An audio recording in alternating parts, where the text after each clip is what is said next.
Nigeria, then, the soldiers that defend us from invaders that come in, are our immune system. So it's a system, part of our body, that just works together to keep us safe and healthy. So simply put, that's what the immune system is. Okay, well, this immune system, a lot of times we are confused. Are there people who are primarily, born with low immune system? Somebody was telling me she was sick and they told her immune system is low. I don't know if you ever heard that before. Are there people who naturally come out with a poor immune system? Okay, so generally, the immune system is made up of cells, and organs in the body with proteins that come together to fight germs. Protein? Proteins, yes. Just in the our same body. type we have Like in chemicals. egg? Yes. Oh, okay. Like chemicals in our body, proteinous chemicals in our body that, come together to fight germs. So we have these cells, different kinds of cells. You have those that we call B cells, B lymphocytes, and then you have the T lymphocytes. So these are white blood cells that are in our blood circulating, and then in the organs, and they, keep us from, or at least protect us from invading organisms.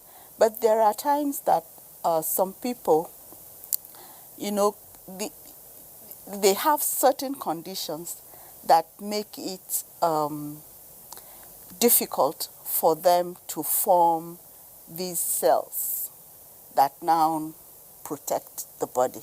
So there are certain disease conditions that make that to happen.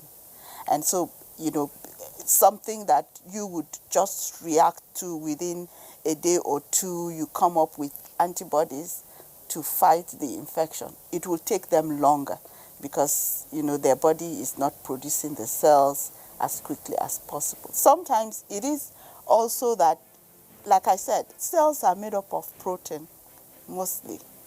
And so when you have some, deficiency in protein, some kind of malnutrition, it will also affect the way you respond and build up immunity. And then there are also some micro elements, we call them vitamins, minerals, that are essential for us to build, for these cells to build up in our body, and then for it to develop or to, build up proteins that help us to fight germs. So when you are deficient in some of those microelements, your response is delayed or is hampered or it doesn't happen at all. And then in that case, we say that your immunity is low. I don't know if you've heard some people will tell you to build your immune system.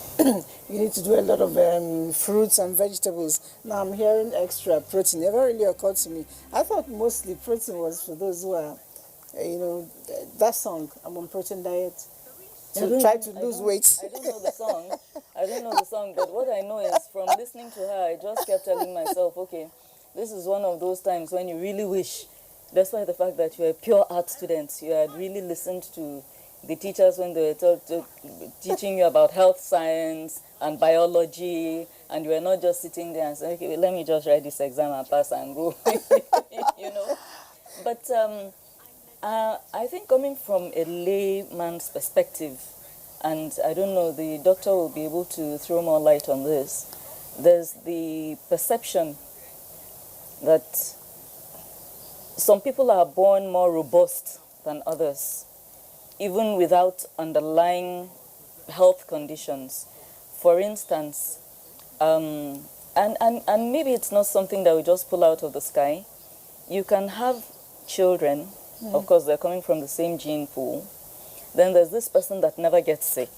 Yes. There's this other person who does not have any underlying health anything, but is always sick, coming down with a fever, malaria, if there's a rash, that's the first person that will get it, and so on and so forth.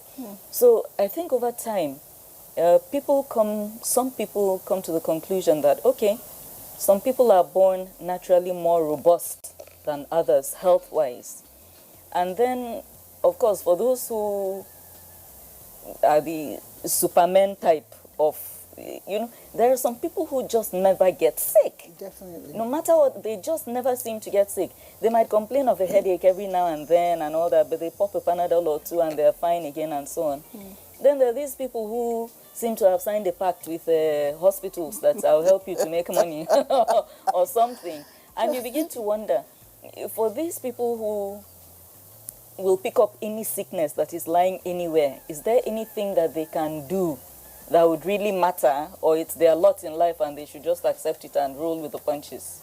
I actually cue into what you say. Remember we talked about weight management, and I mentioned that when I was small, I was always like helping my parents, help doctors get money, because I was always in the hospital, and it's not like and no underlying health I condition. don't have anything really, but it's like my mom will always say, "What's wrong with you?" When Qatar is passing, you're saying, hello.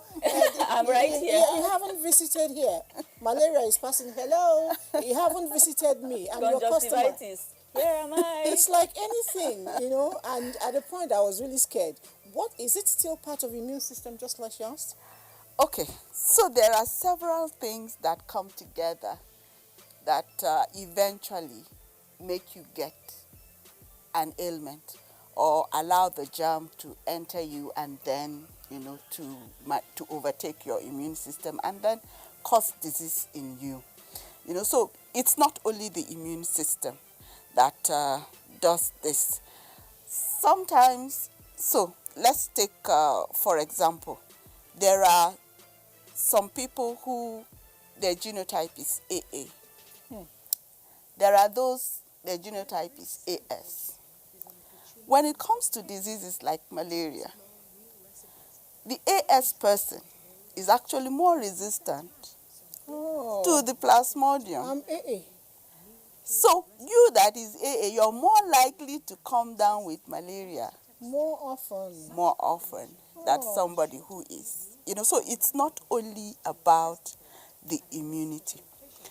It also has a lot to do with your psychic, your state of mind, and that also affects the way your body, your immune response can do this. They are always, somehow that tells their body that, look, you're up to this, you can withstand this.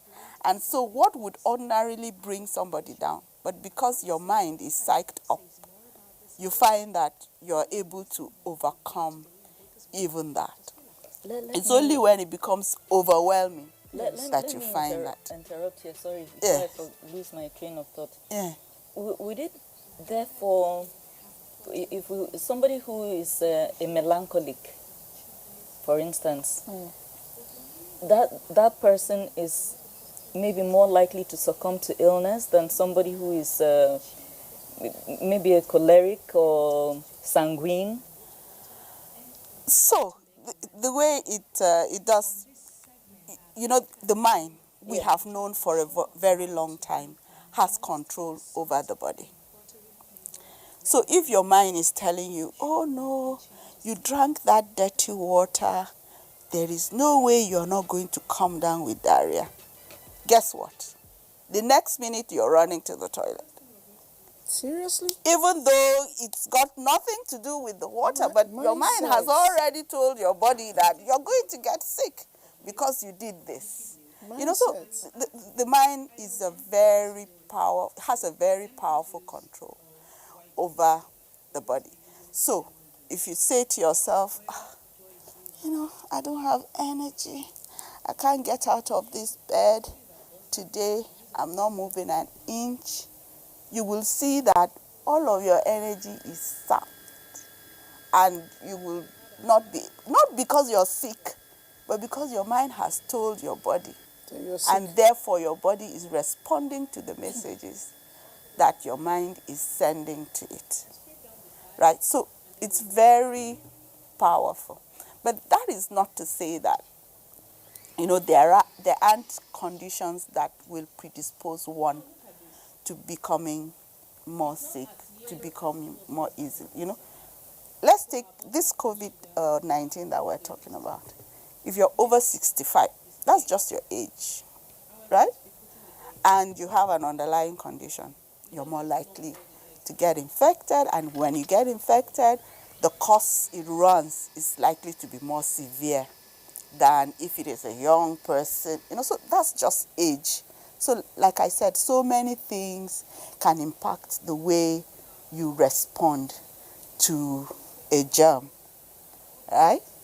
And a lot of the time, one is not able to pinpoint and say, this is the only reason why I am doing this. So many things come together. And then, one of the things is even the infecting dose of the organism, that the germ that is infecting you. If it is a small, tiny little, your body can just overcome that. But if it is huge, no matter how big your immunity is, you can calm down. And then the mode of the way you get infected, if it is injected directly into your blood, but if it is on the surface, the skin is actually also part of our immune system. Yes. The skin is also... It is part of it. The skin, your mucous membranes and all of that, they're all part of your immune system, and they help to protect you against germs.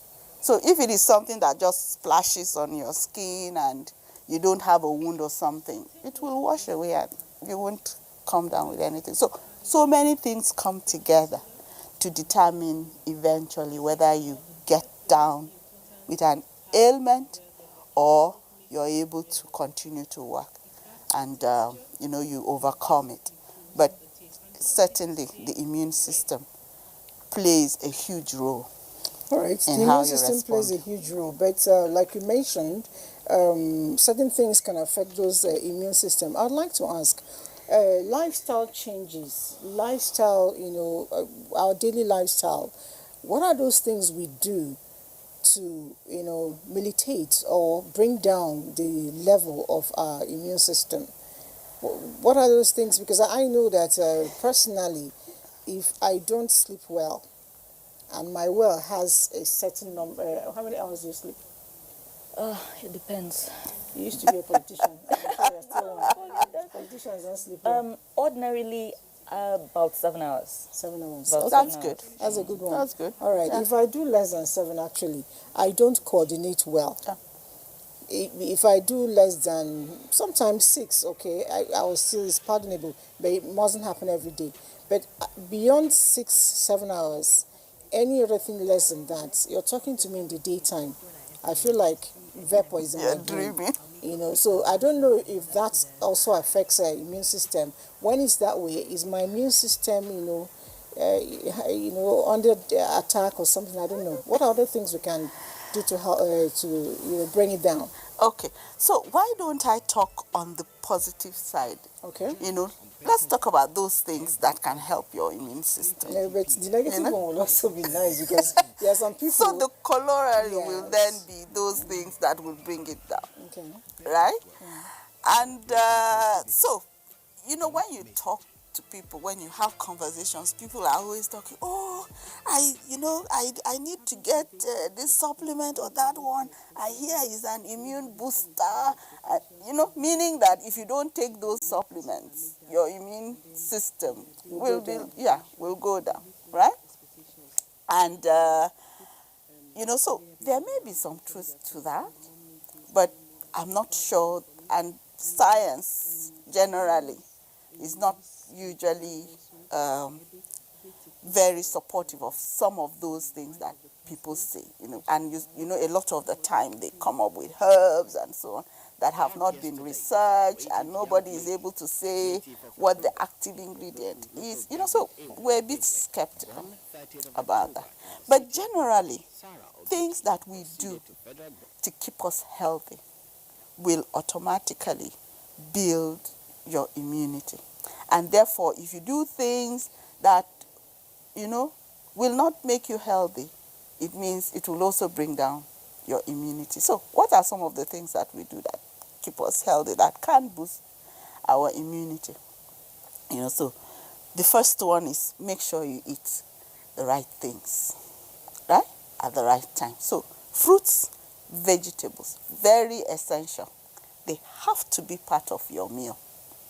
Fruits, Protein, vegetables. yes, fruits and vegetables. Remember I talked about those tiny vitamins, yes, and minerals, that you need them, actually not in large quantity, but you need them so that some of those chain reactions that happen in your body that will help you to fight the germ, requires these minerals and vitamins. So fruits, vegetables, essential. Then protein. The cells, after water, the next ingredient is protein, that is used to manufacture those cells. And your cells, even those B and T lymphocytes that I talked about, are continually being turned over. And so you need to take, so just take an adequate diet that contains the varieties of foods that we usually talk about in the right proportions. So when you say that right will help. proportion, I was talking with somebody. In fact, it was a WhatsApp talk. It's on my phone, but I can't read it now. She told me in the morning she had avocado and a handful of avocado and 2 boiled eggs with water. For lunch, she said she did 2 eggs again, a bit of a cabbage. Then for dinner, fish tail, and she's almost 50. I'm like, babe, are you planning suicide mission or something? I was about to ask what diet is this a weight loss thing? Because if it's a weight loss thing, I totally get it. But Yeah, but like right now, I'm wondering where her energy is coming from. Yeah, but even the eggs, even though most of it is protein and water, you do have some calories in eggs. You can get calories from eggs. And then fish, protein, protein can be converted to energy when you need it. And as you get older, you actually need a lot less carbohydrate and a lot more protein. So if you used to have, let's say your meal is 100%, and you used to have, let's say 50% carbohydrates, 25% protein, and then 25% made up of vegetables and fruit, that will give you the 100%. So as you get older, that carbohydrate, you'll need to reduce, the quantity, and then you can increase on the protein and vegetable and fruits, Let to make up for ask it. here, which proteins are healthier? Because I've also heard that, as you get older, you have to cut down on red meat. You need to try and avoid maybe some kinds of seafood and all this. And these are proteins, as far as I know. So, and then there was a time eggs were not good for you because their cholesterol did one kind of thing. And then there was a time that palm oil was making people go there for blind and all this. Seriously, as one gets older, what kind of proteins are you looking at that are considered healthy? What kinds of carbs are we trying to avoid? Is it the artificial carbs like those found in bread, biscuits, and highly processed foods? Mm-hmm. Or is it the one in yam, plantain, sweet potatoes and things like that? So which ones are healthy and which ones should be avoided? Okay, so now the protein is made, has fat, mm-hmm. and some of these fat we call them healthy fats, and there are some fats that are not healthy, right? So those fats that are saturated, like the fat you find in beef, goat meat, right? The so-called red meats, right?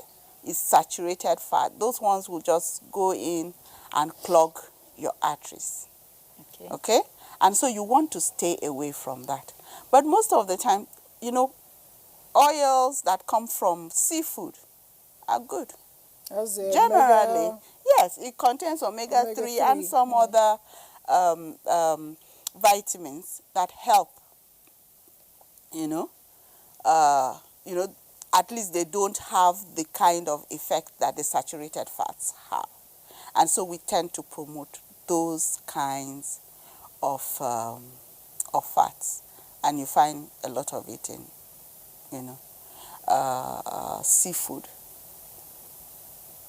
And then the carbohydrates. So the highly processed carbohydrates are not good because they have removed all of the roughage, which helps in protecting your gut from certain kinds of cancer.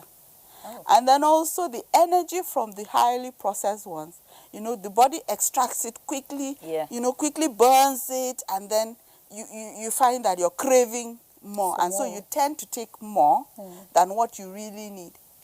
But if you take carbohydrate that has its roughage in it, right? It helps to slow the digestion and therefore slows the absorption.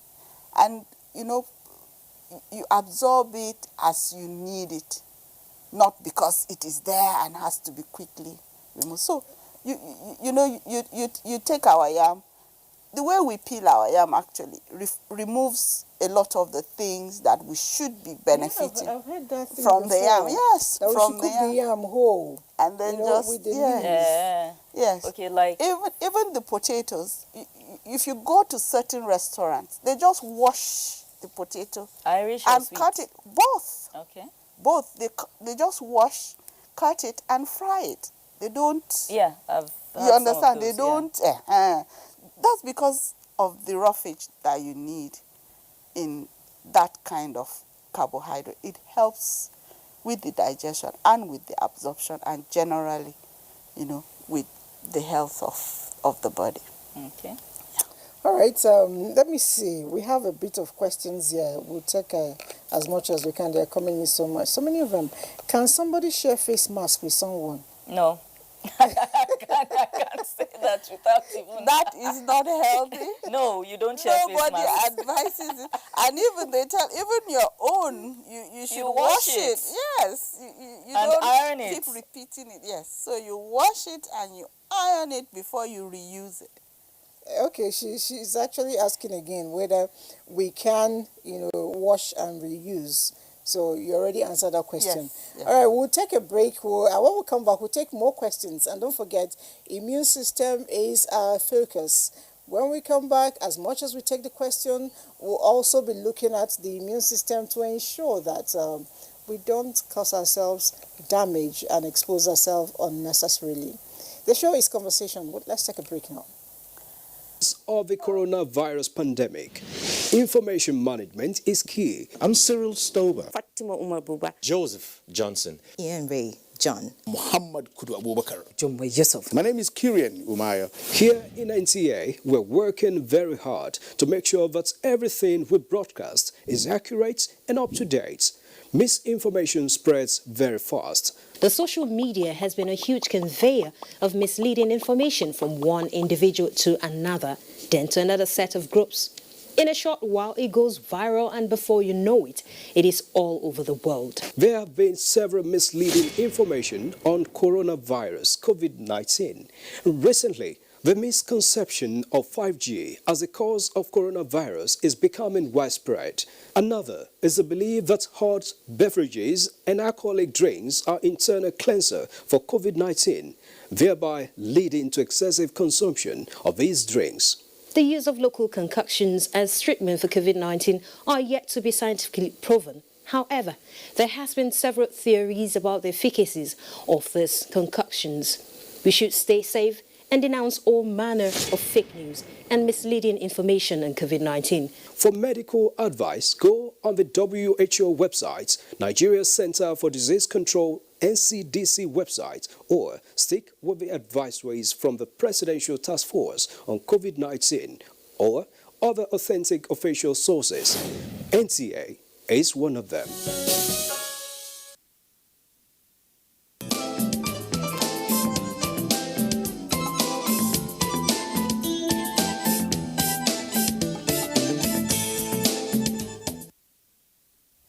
All right, it's still conversations, and we did say that we have loads of questions coming in. We'll take them as much as we can.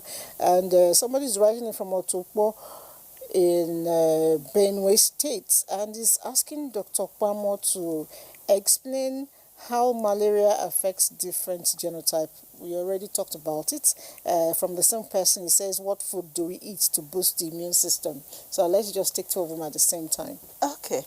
So I was citing the example of malaria and genotype just to say that there are several factors in the body that determine how we respond to disease. And one of the common ones is we know that in Nigeria we have a number of, the sickle cell gene is very common. And so when you have an AS, that is the person has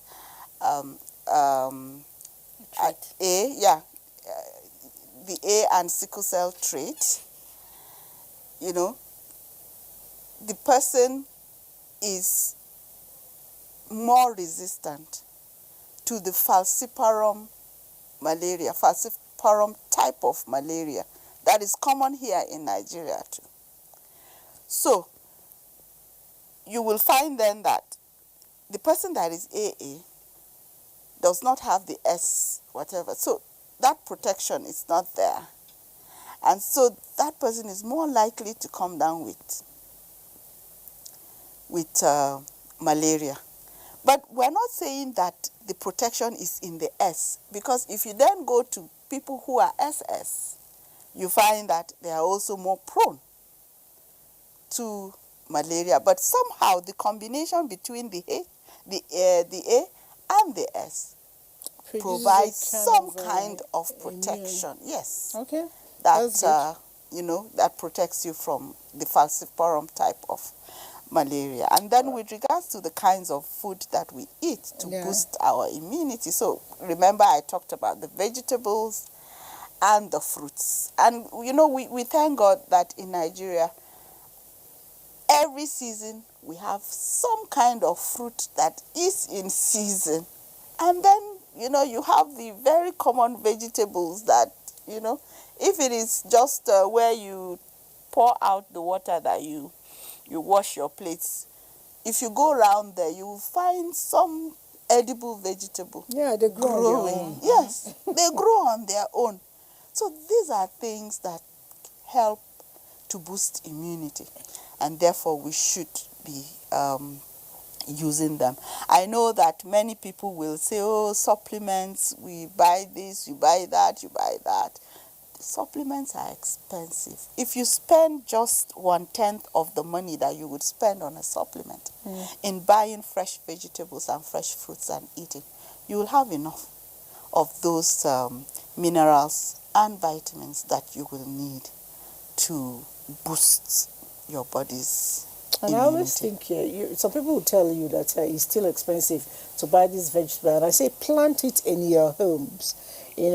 Some will say we live in an apartment and it's upstairs, there's no soil to flower and pots. I say you can use a flower pot. Yes. Plant your For me, it's about the irony of the fact that in Abuja, for instance, your typical banana fruit is more expensive than plantain. It's expensive And actually. it's not like you eat it and be full. In fact, there are people who tell you that fruits serve as appetizers for them. In fact, it opens the belly now. You understand? So, you're bringing out maybe 1,500 naira to buy this bunch of bananas, which if you don't clear in 2 days max will go bad. You're not going to get full. You will not be satisfied after eating it. You're still going to eat something else, and so on. So at the end of the day, when people choose to and then based also on your lifestyle, if you're constantly on the go, sometimes fruit, apple, this, you just can't do it.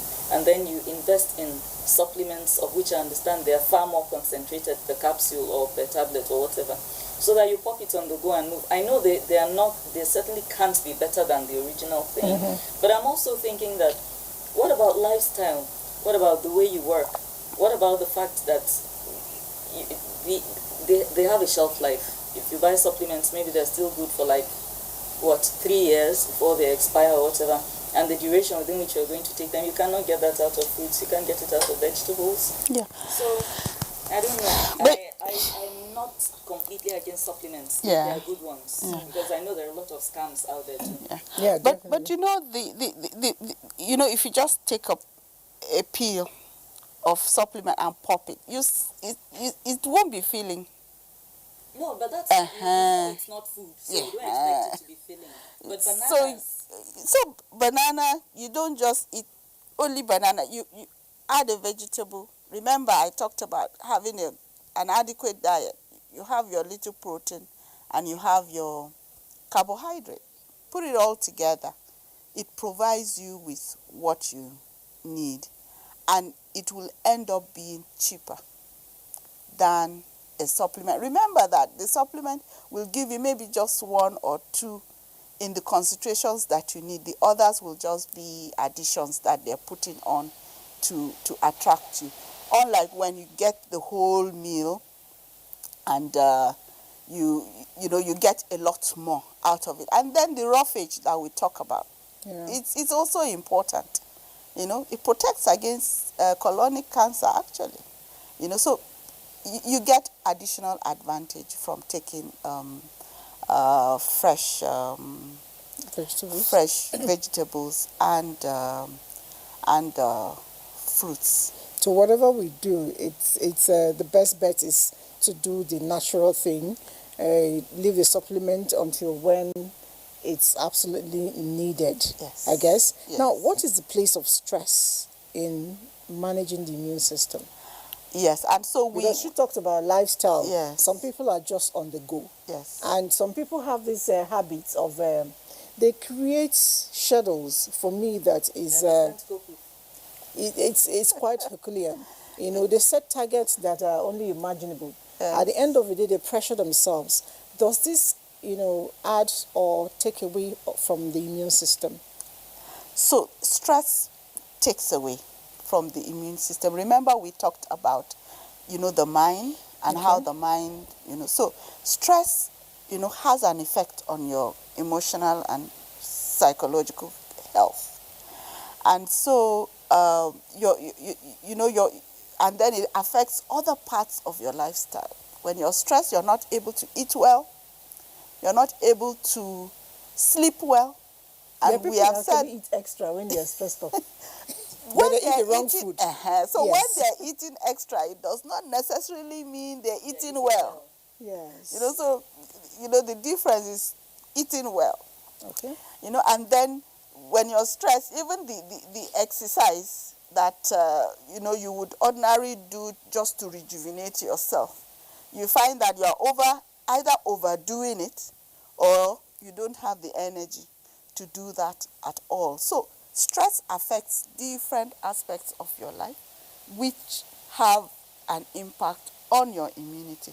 So invariably when you're stressed, you find that your immunity goes down. And I give myself as an example.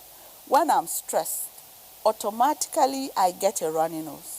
A runny nose. A runny nose. If it's not, they'll call it COVID. They will call it COVID. So this is just to tell you that I'm not stressed in any way. But when I am stressed, I get a runny nose. Okay. Even before exploring what to do or how stress affects us, what is stress?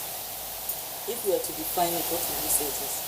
Well, I would just say that it's a condition that, puts undue pressure on your systems such that your system either, over or underreacts in order to cope with that pressure, right? So any condition that puts undue pressure on your system, and then your system has to do some other things in order to cope.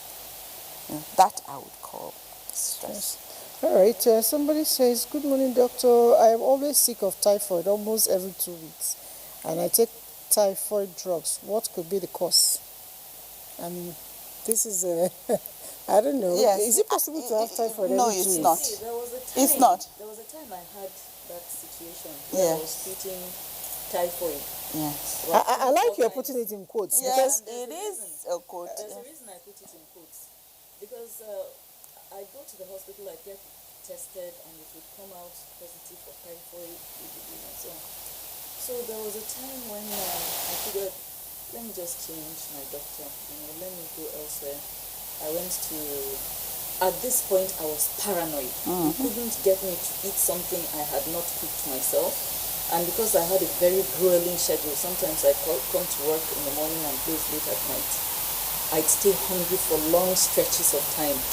And with the attendant, I got to National Hospital and I met this doctor. I said, doctor, I don't know what to do anymore. I treat the typhoid on an average of 4 or 5 times a year. And the man screamed. Yes. you're eating from Because the gutters. the medicine that you use to treat typhoid is very I toxic. said it's not that I just sit down and think I have typhoid and go and buy medication and take. Every time I go for tests, he said, do they test your stool? I said, no, they do blood tests and they tell me I have typhoid and malaria. It's always typhoid. And malaria. malaria. Yes. He said, if you get typhoid 3 times in a year, chances are very good you will die. Yes. You have not been getting typhoid on an average of 4 or 5 times a year for the past 3-4 years. Yes. Malaria perhaps, but not typhoid. Yes. And that also helped my mind, which helped my body in the long run, because he told me you don't have typhoid. 90% of the time, every bacterial infection from the gut, they just say, they just put typhoid there and send you up. But Because it's common. rest assured, you are not having typhoid 4 or 5 times a year. And this guy says he's treating typhoid every 2 Every weeks. 2 weeks. There's something wrong. Doctor, please. Even the medication is enough to cause a lot of damage. But really, you cannot have typhoid and be walking around, walking around as in, walking into a hospital and then they do a test and they say you have typhoid and then you carry the result and walk out. Typhoid is a very serious illness that is debilitating. A lot of the time, if you have typhoid, you're going to be admitted immediately, and the drugs will be intravenous until a time that you're able to take orally, and then they will change. So it's a very serious illness. It's not an illness that anybody walking in the street, flinging a lab But that's result exactly and what's say happening. it is wrong.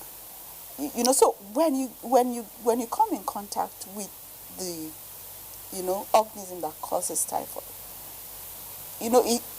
your body produces antibodies, and so when they do the blood test, they take the antibody, they see that antibody, and then automatically they say that you have antibody. But what they should be looking at is how much of that antibody is in your blood.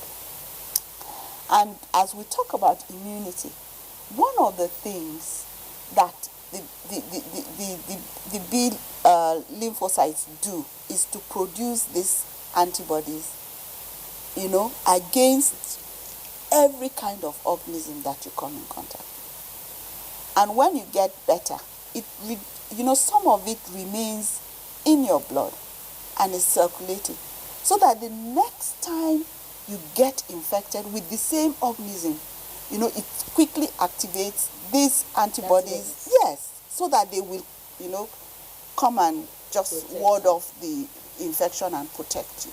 So what the lab people do is to now test, and then they see this remaining antibody. And tell you that it's And a tell you typhoid. that you It's the have same thing with this guy, typhoid. the usual culprit, Staphylococcus. Once you go to this in the test, they say it's staph. A lot of time it's not even Stuff on your body, yes. So if they took it, yes, Staphylococcus aureolus. so that they will It's make a you, big name. come out with plenty of money. But really, if they took the sample wrongly, and it rubs up on your skin. We have stuff on our skin. And they're protective, Yes, right? Like you said, antibodies. We have it. So if the swab touches, and it will come up with staph aureus. All right, Right? doctor. So it's not something to be treated if it is not inside your blood. Yes. All right, doctor. We are at the moment, going through a pandemic. We call it the coronavirus or COVID-19, and a lot of times the immune system has been linked with it. I need you to, explain the collaboration. What has the immune system got to do with COVID-19? Yeah. So the way that the immune system reacts is that when it comes across a germ, it mobilizes, by either producing chemicals, proteins, antibodies, we call them, to, either neutralize the organism, or, there are cells that come, swallow the infected organism and so on, infected cell, and thereby removing it from circulation.